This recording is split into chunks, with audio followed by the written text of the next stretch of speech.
Dr. Sutton, you wrote 3 series of books while you were a research fellow at the Hoover Institute. Can you give me basically the background of the content of these series? Yes, the series I wrote at the Hoover Institution at Stanford University concerned the transfers of Western technology to the Soviet Union, and essentially it comprised 3 individual books. Each book covers a period of time since 1917. And then you wrote a second series of books on Wall Street. Yes, these were trade books. In other words, they're not academic books. They're written for the general public. They concerned the build-up of the 3 types of socialism: Bolshevik socialism in Russia, what we might call welfare socialism in the United States, and Hitlerian or National Socialism. And each book examines the financing and the contributions made by Wall Street, by international bankers, to the development of that specific form of socialism. Now, in your research and analysis, and your efforts to bring out the facts about what was going on in our society, did you encounter any effort to discourage you, to prevent you from bringing out the background of America's involvement in the financing of international communism? Yes, very definitely. For example, when I was at the Hoover Institution, in 1972, I went to Miami Beach to give some testimony before the Republican National Committee. And although a congressman had hand-delivered to the wire services this testimony, which was later printed, the wire services refused to transmit it to the newspapers. Then when I got back to the Hoover Institution in California, I was called into the office of the director, and I was told in no uncertain terms not to make any more speeches like that, and that this information should not be made public. This was the information that we were giving the Soviet Union the technology to develop its war potential? Oh yes, at that time we were in Vietnam, and as you know, the Soviets were supplying the North Vietnamese. This was 1972? 1972, yes. And for example, I knew that the Gorky plant, which was built by the Ford Motor Company, the Gorky plant in Russia produces the Gaz series of vehicles. The Gaz vehicles had been seen on the Ho Chi Minh Trail. We were supplying equipment to the Gorky plant in the middle of the Vietnamese War, and these trucks were being used to carry ammunition supplies, which were killing Americans. Now, I thought this was morally wrong, and I said so at Miami Beach and at the Hoover Institution. And it was this type of information that was suppressed. And so what eventually happened as far as your activities at the Hoover Institution were concerned? Well, I didn't pay much heed to the warnings. I published a book called National Suicide in the following year, which summarized our assistance to the Soviets, our military assistance to the Soviets. And when that book came out, again, there was great pressure to stop the book.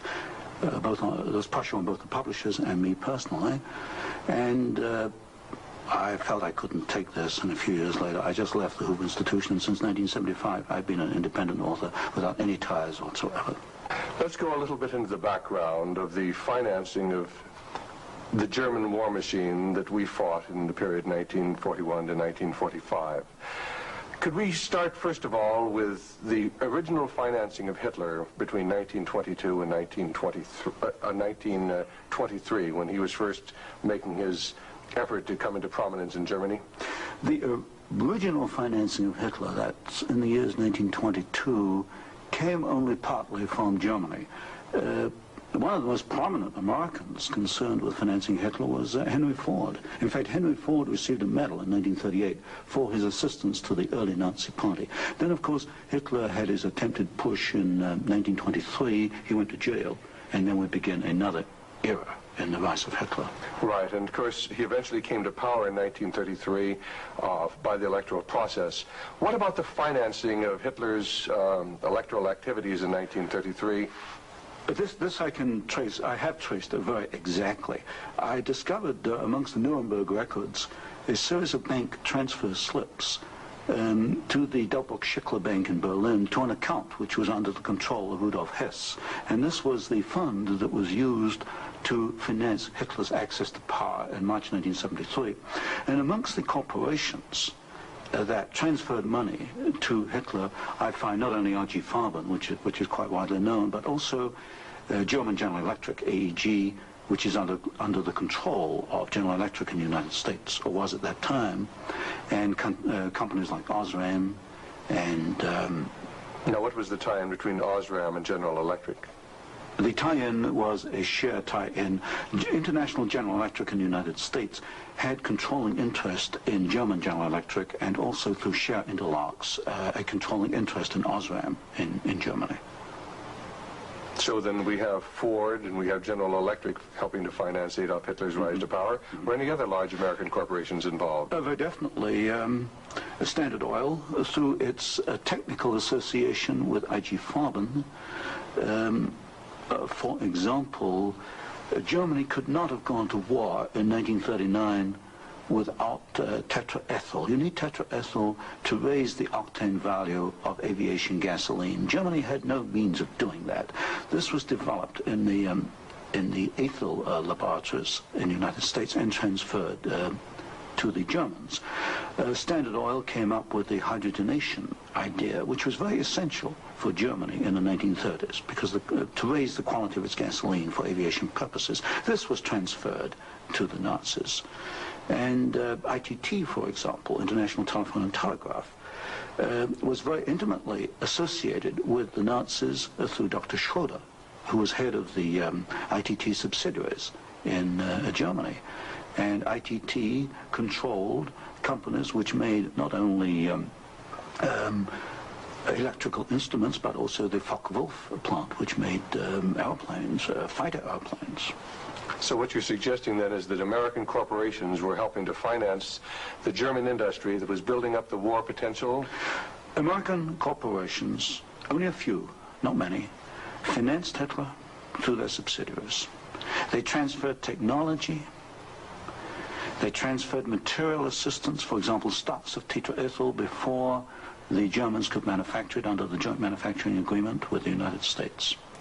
And also they financed this. For example, Standard Oil financed in 1933 the development of the gasoline industry in Germany, which was needed to fight World War II. And that's a very interesting point. Could you go a little bit into the background of where Germany got its oil to fight the Second World War? Because certainly Germany doesn't have oil resources. Germany does not have oil resources, that's true.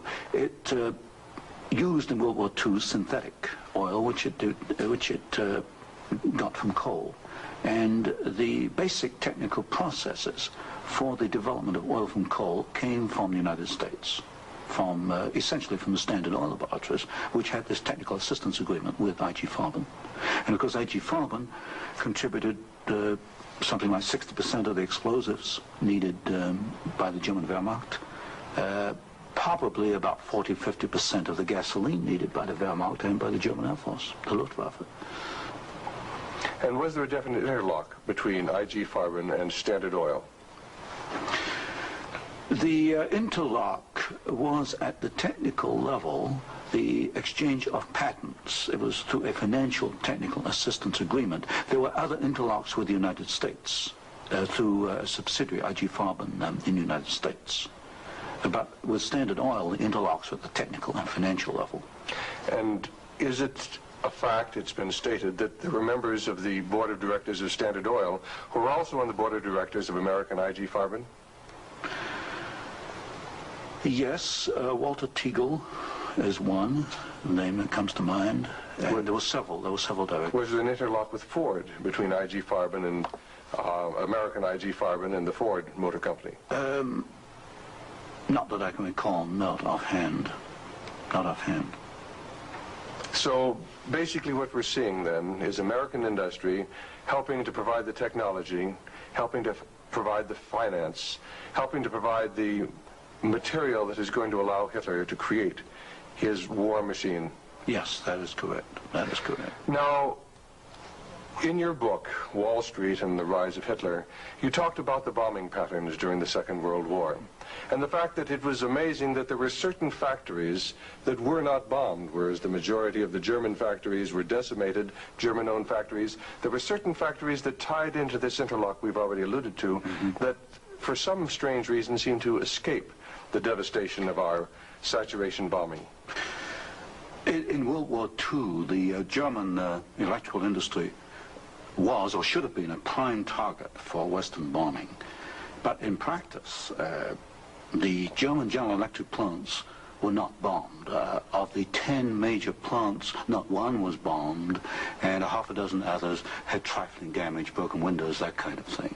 So what we have here is a very interesting case of an industry which should have been bombed in World War II, but was not bombed, and yet we have American ownership, which raises a certain amount of suspicion as to why it was not bombed. But as far as the German-owned electrical companies, did they undergo a rather heavy bombing? I took a look at that. The Siemens plant, for example, they were bombed. There's no question. But the industry was not targeted as a general target. So Siemens, for example, was not bombed as heavily as, say, tank plants or aviation plants, that kind of thing. You mentioned the Ford plant in Cologne. Was this a prime military target? The Ford plant in Cologne should have been a prime military target. For example, the British Air Force, the Royal Air Force, did bomb the Ford plant at Poissy in France.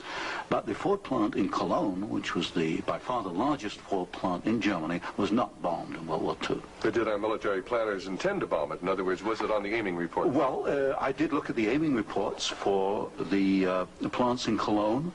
Ford was known about. They knew that it was producing equipment for the Wehrmacht. But it was not bombed. It was scheduled as a target, but it was not bombed. So somewhere along the line, as far as the planning was concerned, the name of the Ford motor plant in Cologne was deleted, and yet the city of Cologne itself was totally decimated.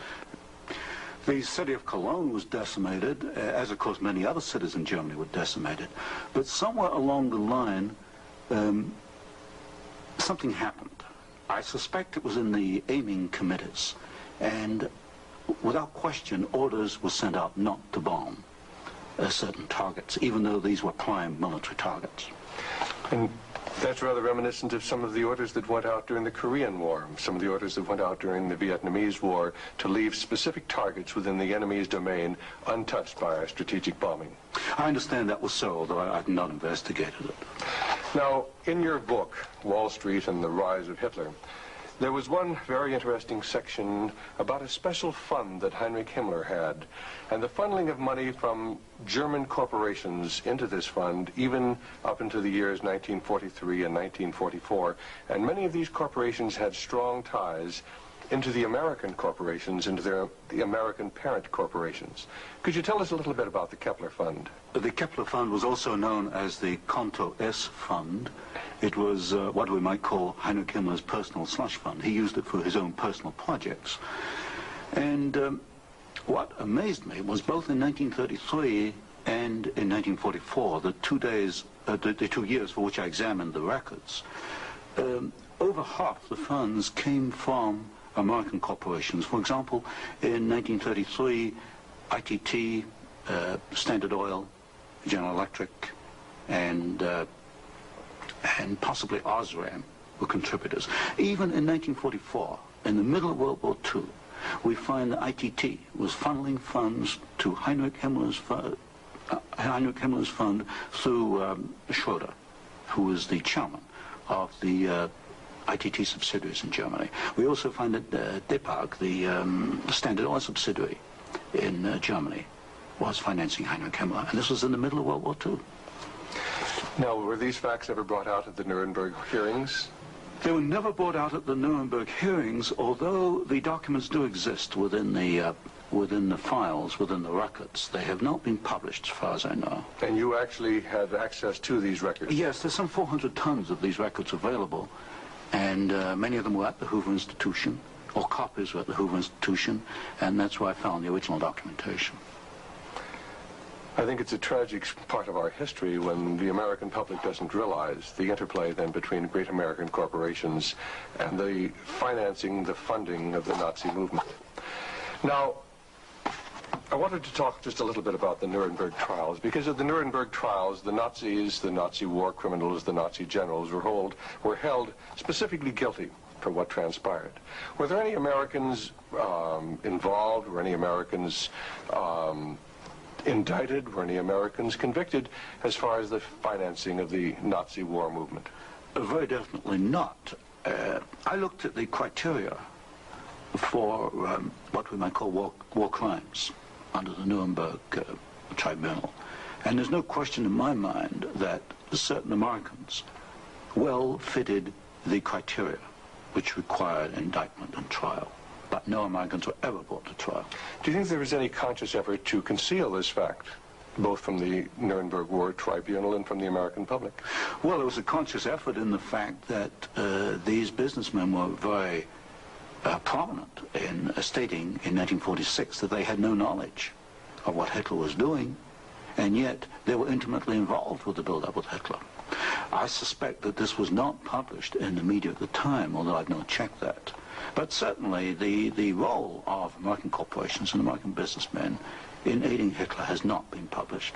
Now, what about the actual financing? What about the loans from large American banks, from large British banks, to Hitler's government in that period between 1933 and 1939, when Hitler was preparing for war? Well, you've got to go back a little earlier and look at what are known as the Young loans, which were very important because I think they brought about the economic collapse of Germany in 1933. That was the Young plan. This was Owen Young, who was, of course, chairman of General Electric. Here we got a man who actually made the loans as an officer of the United States government, which brought about the collapse of Germany in 1933, enabling Hitler to take over. And then subsequent to 1933, you get a series of loans. A very good one is Standard Oil, which loaned several $1 million, at least, to Germany to build up its aviation gasoline facilities. And there are other examples. Fine. Well, I'd like to get a little bit into the background of the financing of Bolshevism, because I think this is vitally important. And we can go back to the period after the Second Revolution, which was in October and November of 1917. The initial financing of Lenin's movement, how did it tie into the American corporations? Was there any American involvement in that period between 1917 and 1918, when Bolshevism was just beginning to get a foothold in Russia? Yes, there were several incidents. The most important is one involving Colonel William Boyce Thompson, who was the largest shareholder in the Chase Bank, which of course today is Chase Manhattan Bank. And I published in one of my books a copy of a cablegram which transferred funds from New York to Petrograd in December 1917, $1 million to be precise. And Colonel Thompson made the statement later that this $1 million was given to the Bolsheviks to consolidate. They had just begun to take over Russia. They only controlled Moscow and Petrograd at that time, to aid the control that the Bolsheviks were extending in Russia. This is a very clear case. $1 million, American funds, transferred through an American Wall Street intermediary to the Bolsheviks. And didn't you publish that document here in Wall Street and the Rise of Bolshevism? I published two statements. One is a copy of the cablegram, and the other is a copy of the news clip of the statement made by Colonel Thompson at that time that he had made this contribution. Now, why would an American capitalist, an American financier, help to aid Bolshevism? The only answer, and of course this puzzled me for years, you know, why? Why? Because we understand there to be an opposition. And the only answer I can come to is one of captive markets. The United States did not want another United States in the world. And of course, if you look at the world map, Russia is 2 or 3 times larger than the United States. Imagine this as another United States, as another competitor to the United States. What the United States wanted, or Wall Street wanted, was a captive market. And of course, socialism is a captive market because my earlier studies at Stanford University have brought out the fact that a socialist system cannot innovate. It's got to import innovation and technology from the West. And so I think the aim behind this was to encourage the development of Marxism and other types of socialism, because this would give these Wall Street bankers control of a world market, a captive market. At the end of the First World War, Russia was devastated by famine, and America sent a relief mission. It was the Hoover mission. Do you know any of the facts surrounding the activities of the Hoover Commission? Well, there's no question that in 1922, 1923, Russia was finished. Industrial output was perhaps 8 or 10% of 1913 figures, and people were starving by the hundreds of thousands. And the Hoover mission was organized, of course, to send aid to Russia. But most of the aid went to the Bolsheviks, who controlled really quite a small part of Russia at that time. Only a very small part of the aid went to the White Russians or to the Far East. And then after 1922, 1923, Lenin instituted something known as the New Economic Policy, or this series of 5-year plans. Can you tell us about the 5-year plans and the part that the major American corporations, major world corporations, played in building up the Soviet Union? Well, there are two separate phases here. The new economic policy was started in 1923 by Lenin, and I found, and I published this in my first book from Stanford, that every single Russian industry was rebuilt or restarted by foreign corporations, mostly German, British, French, and American. By 1928, Russia was back to approximately its 1913 industrial output. And at that point, she began to think of these grandiose 5-year plans. And in 1928, Gosplan, which is the Russian government planning commission, actually designed an initial 5-year plan, but this was thrown out, it was inadequate, and American corporations were were brought into Russia. And the first 5-year plan and the second 5-year plan were actually designed in the United States by American corporations. And what were these corporations? Which ones specifically were involved in? The design of the first 5-year plan was by a corporation probably not known to most Americans, Albert Kahn. But Albert Kahn was the foremost industrial architect in the United States. And Albert Kahn laid out the basics of the first 5-year plan for the Soviets.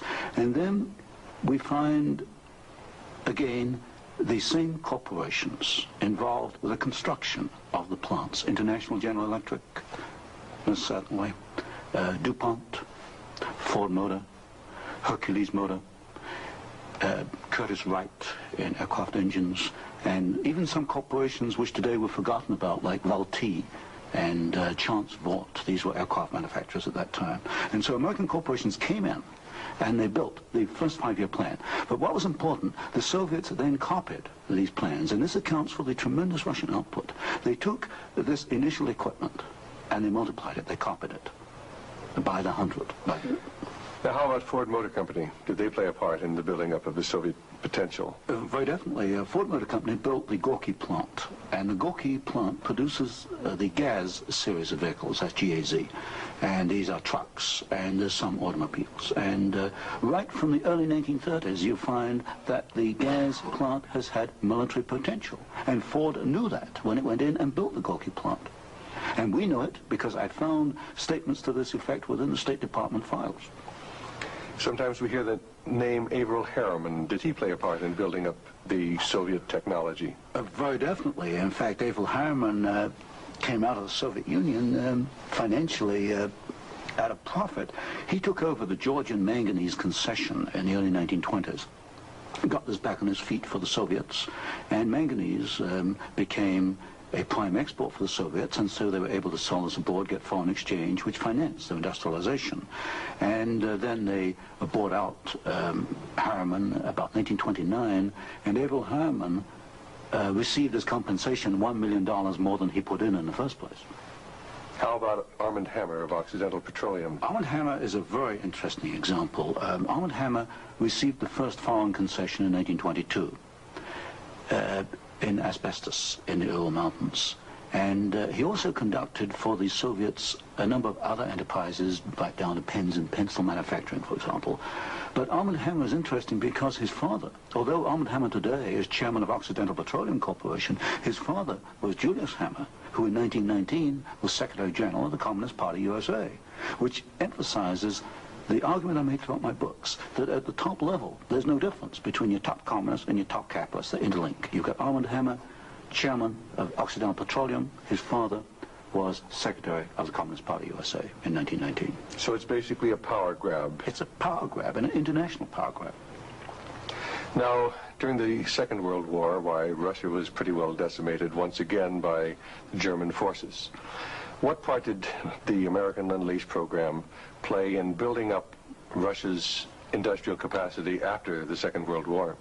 Well, Lend-Lease built up Russia's capacity, modernized it, and expanded it during World War II.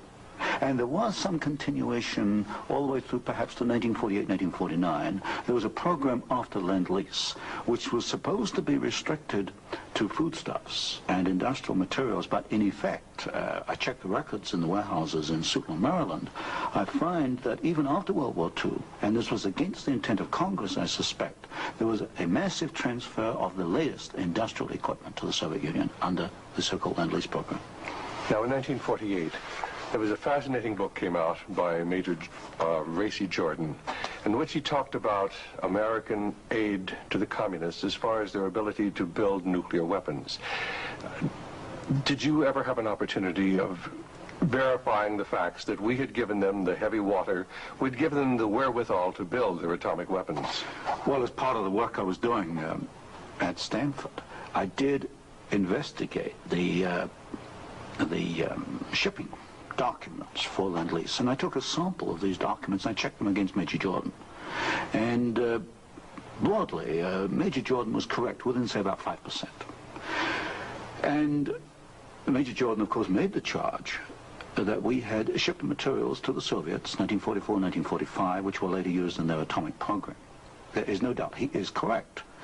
We shipped heavy water, which is essential, but we shipped other items which are perhaps less obvious to the layman. We shipped, for example, aluminum tubes, and aluminum tubes are essential for atomic energy development. We shipped graphite, and graphite is another essential component. So generally, as far as I could check, and I checked the original government Lend-Lease document, General Major Jordan was correct. Now, as the years have gone by, of course, we see a growing Soviet nuclear threat.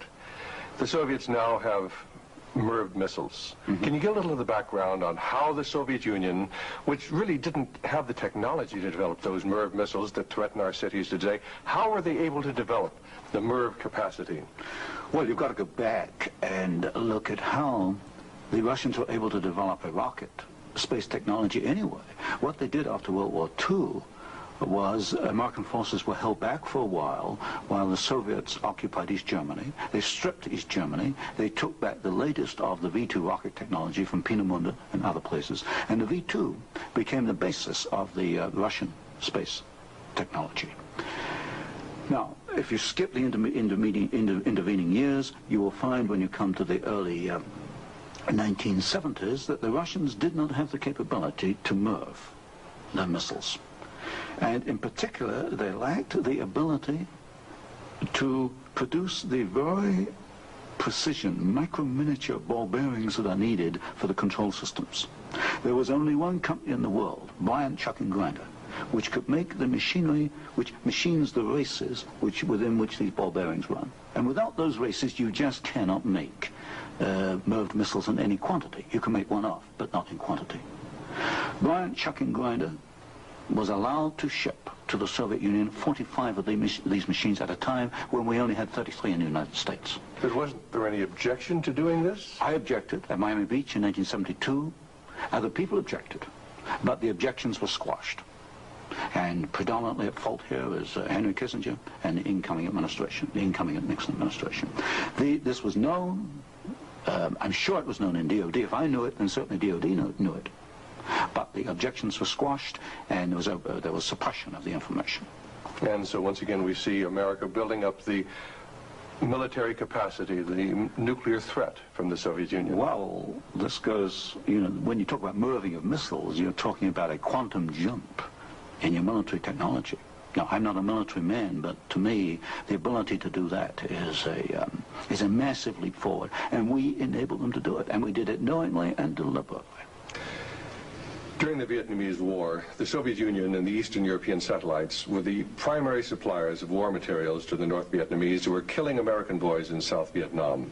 Would you comment on our aid and trade with the Soviet Union and with the Eastern European satellites during that period of time?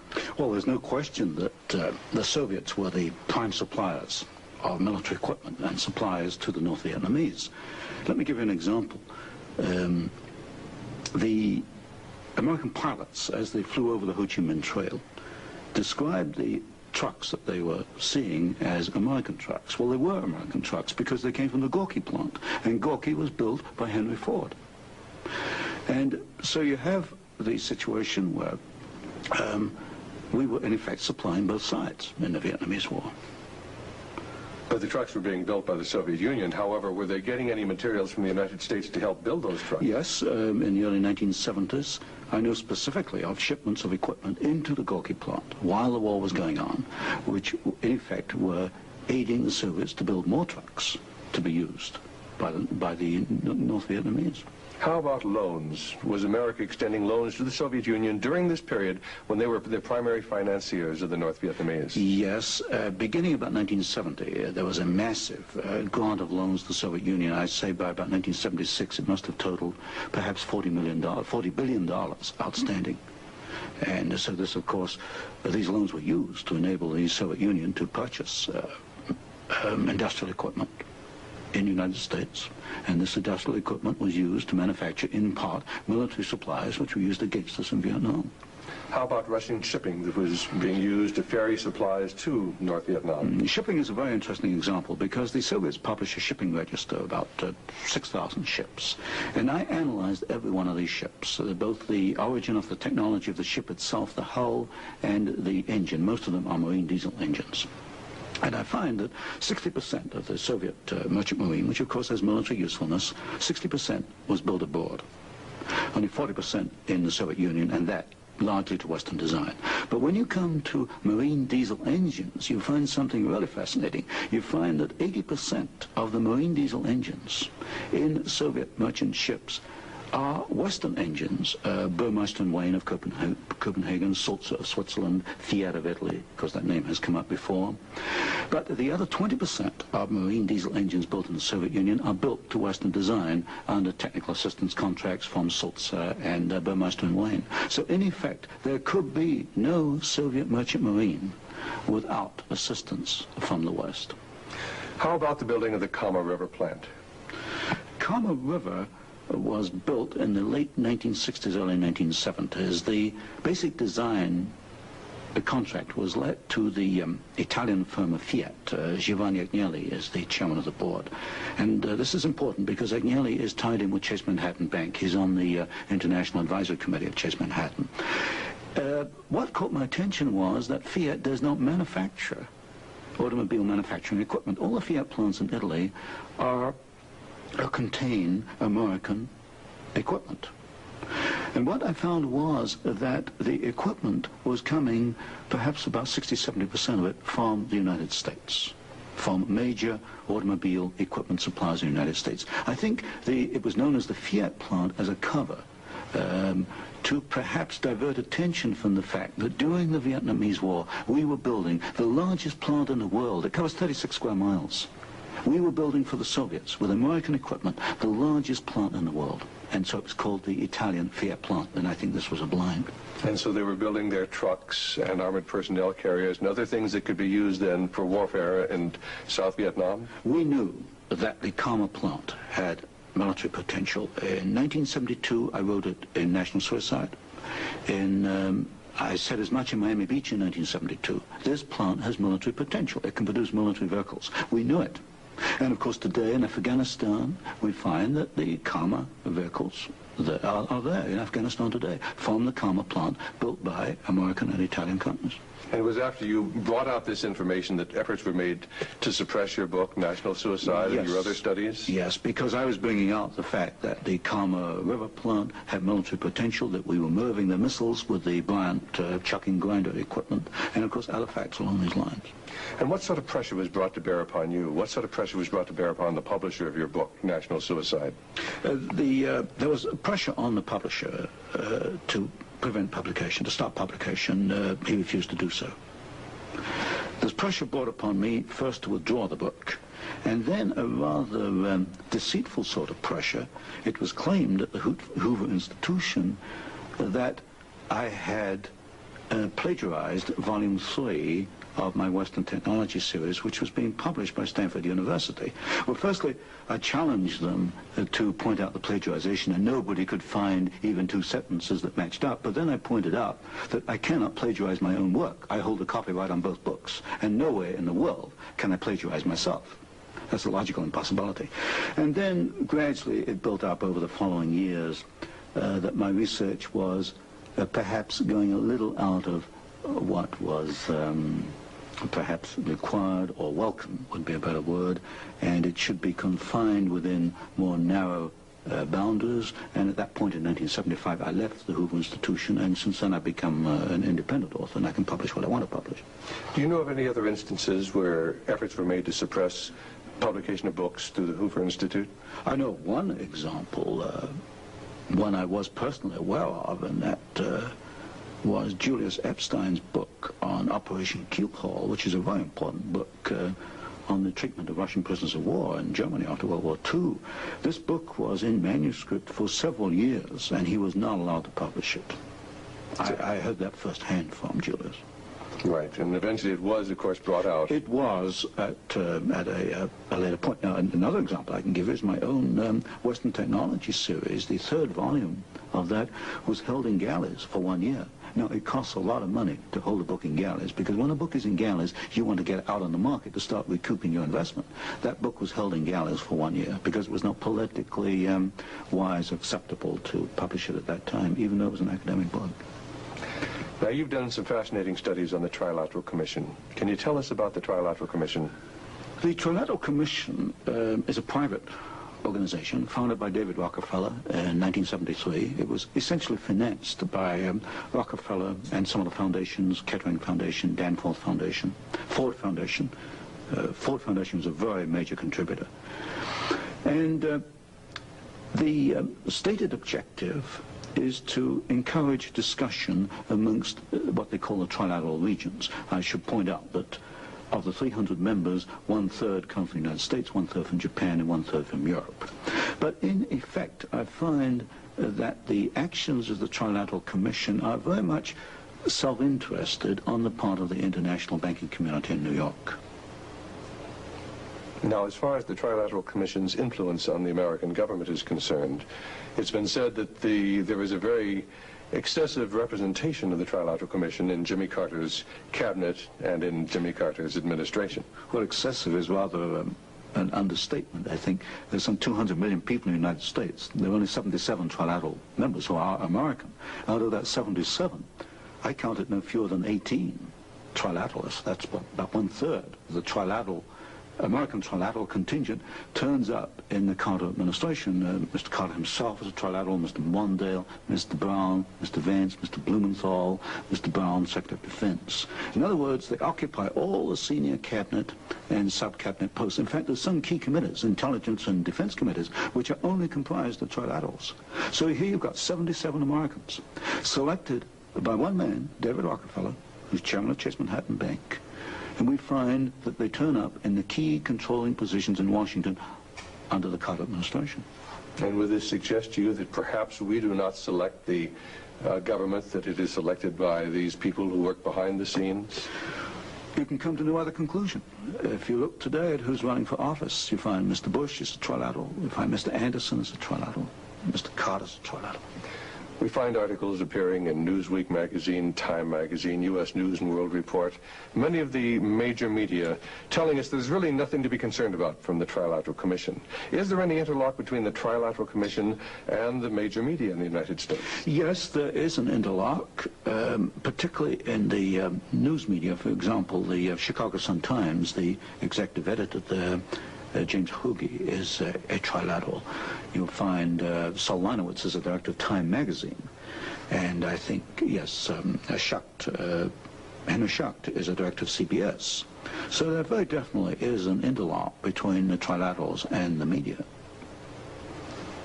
And perhaps this is the reason, then, that they rather play down the influence of the Trilateral Commission on contemporary American government. Yes, I had a computer survey made of all articles that have been printed on the Trilateral Commission since 1973.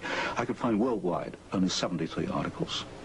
Now, what's the relationship between the Trilateral Commission and the Council on Foreign Relations? Well, of course, the Council on Foreign Relations is a much older organization founded in 1920. I did a study in which I compared trilaterals with or without membership in the CFR, Council on Foreign Relations. I find there's something over 50% overlap.